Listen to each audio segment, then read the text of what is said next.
Bihar assembly ఎన్నికల ఓట్ల లెక్కింపులో ఎగ్జిట్ పోల్స్ అంచనాలకు మించి ఫలితాలు వస్తున్నాయని చెప్పాలి.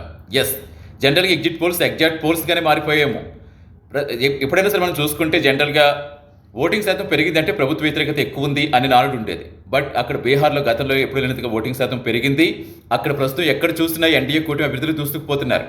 ఇక ప్రధానంగా మహాగఠబంధన్ ఎంత తీవ్రంగా ప్రచారం చేసి ఎంత పోరాటం చేసినా, ఎన్ని పార్టీలు కట్టగట్టి మహాగఠబంధన్గా మారినా అక్కడ ఏమాత్రం కూడా ప్రభావం చూపలేదనే చెప్పాలి.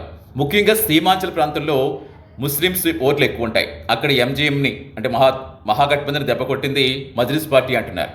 ముస్లిమ్స్ ప్రాబల్యం ఉన్న సీమాంచల్లో ఎన్డీఏ హవా కొనసాగుతోంది. సీమాంచల్లో ఎన్డీఏ కూటమి అభ్యర్థి ఆధిక్యంలో కొనసాగుతున్నారు.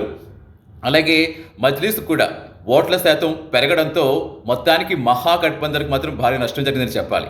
చిన్న చిన్న పార్టీలు చాలాసారి పోటీ చేస్తాయి.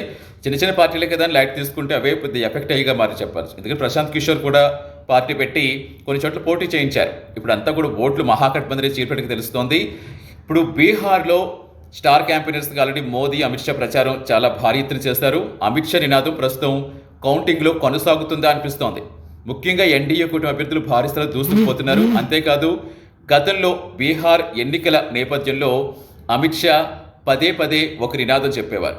అదేంటంటే ఆప్కి బార్ 160 పార్ అన్న నినాదం. ఎందుకంటే అంతకు మించి వస్తున్నాయి. ఇప్పుడు 160 సీట్లు ఖచ్చితంగా ఆయన చెప్పిన దానికంటే అంతకు మించి పెరిగే అవకాశమే కనిపిస్తుంది. ట్రెండ్స్ చూస్తుంటే ఆల్మోస్ట్ మ్యాజిక్ ఫిగర్ దాటేసింది.